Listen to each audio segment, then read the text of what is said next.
விநாயகர் சதுர்த்தியின் ஊர்வலம் வருவதால் நமது மக்களின் வாழ்வாதாரமாக இருக்கக்கூடிய கடைகளை மூட சொல்லி அரசு ஒரு உத்தரவை பிறப்பித்திருந்தது.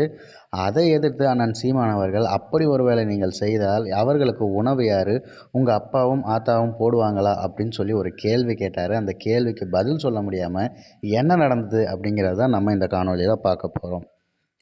P1 சிவகாஞ்சி காவல் நிலையத்தில் காஞ்சிபுரம் மாவட்டம் செயல்முறை ஆணையில் ஒரு விஷயத்தை முன் வச்சுருக்காங்க.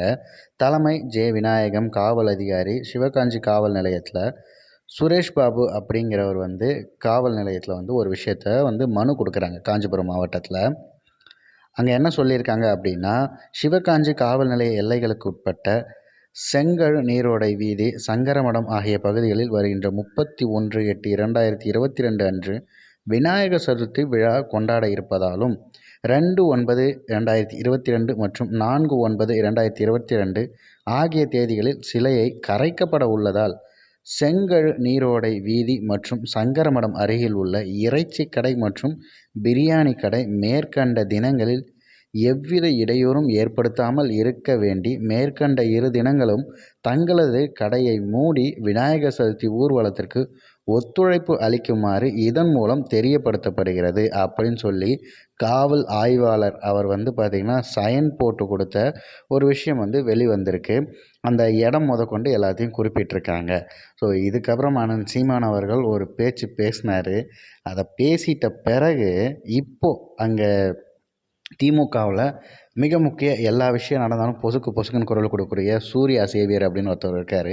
அவர் என்ன பதிவு போட்டிருக்காருன்னு பாருங்கள். நண்பர்களின் கவனத்திற்கு, விநாயகர் சதுர்த்தி ஊர்வலத்தின் போது காஞ்சிபுரம் சங்கரமடம் இருக்கும் பகுதியை ஒட்டிய இறைச்சிக்கடை மற்றும் பிரியாணி கடைகளை 2 நாட்கள் மூடும்படி காஞ்சிபுரம் சிவகாஞ்சி காவல் நிலைய ஆய்வாளர் திரு விநாயகம் உத்தரவு பிறப்பித்துள்ளதாக நேற்று முழுமையும் சமூக வலைதளங்களில் செய்தி உலாவியது. காஞ்சிபுரத்தில் திராவிட பயிற்சி பாசறை கூட்டத்திற்கு நானும் வழக்கறிஞர் அருள்மொழி அம்மாவும் இன்று 28 அதாவது நேற்று 2022 ஞாயிறு காலை சென்றோம். காஞ்சிபுரம் மேயர் திருமதி மகாலட்சுமி யுவராஜ் அவர்களும் இருந்தார். அருள்மொழி அம்மா இது பற்றி கேட்டார். உடனே காவல் ஆய்வாளர் விநாயகத்திடம் அலைபேசியில் வழக்கறிஞர் அருள்மொழி அம்மா பேசினார். அது தவறுதலான உத்தரவு, நானே அறியாதது, அதற்காக வருந்துகிறேன், அந்த உத்தரவை திரும்ப பெற்றுவிட்டேன் என்றார். இந்த செய்தி தான் சமூக வலைதளங்களில் பதிவிடவா என்று அருள்மொழி அம்மா கேட்டார்.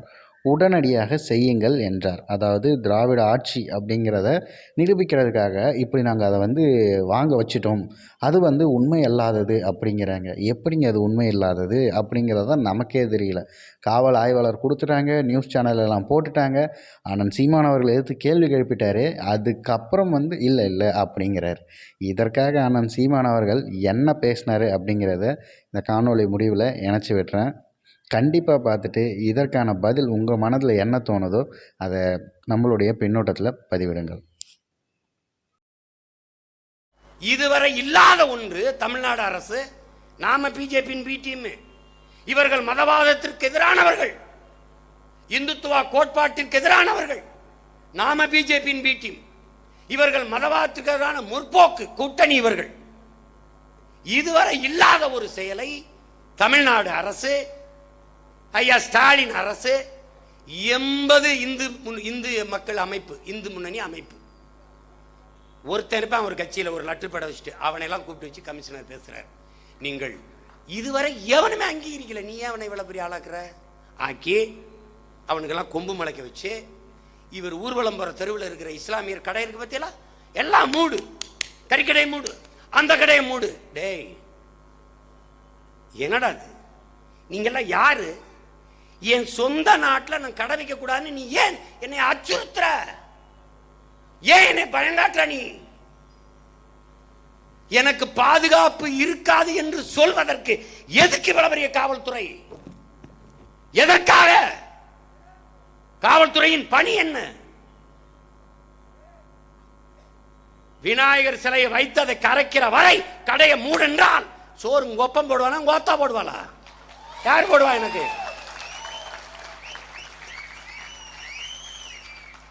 எல்லோரும் உரிமையோடு பாதுகாப்போடு வாழ வைப்பதற்கு பெயர்தான் ஜனநாயகம்.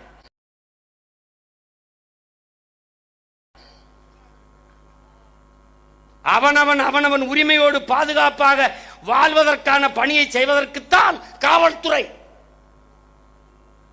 அப்படின்னா சந்தன கூட்டு விழா நடக்குது, இஸ்லாமியர்கள் நடத்துறாங்க. எல்லா அந்த மதத்திற்கு எல்லா தலைவரையும் கூப்பிட்டு வச்சு சந்தன கூட்டு விழாவை நீங்கள் எந்த பிரச்சனை இப்படி பேசுனது இல்லையே. புது பழக்கம் கேளுங்க. நானா டெல்லிக்கு காவடி தூக்க போறேன். தூக்குறீங்கன்னா நீங்களா தூக்குவீங்க, கூட வர்றவங்க தூக்கிட்டு வருவாங்க. காவடி இதுக்கு மேலே நீங்க தூக்க போறீங்க காவடி சொல்லுங்க.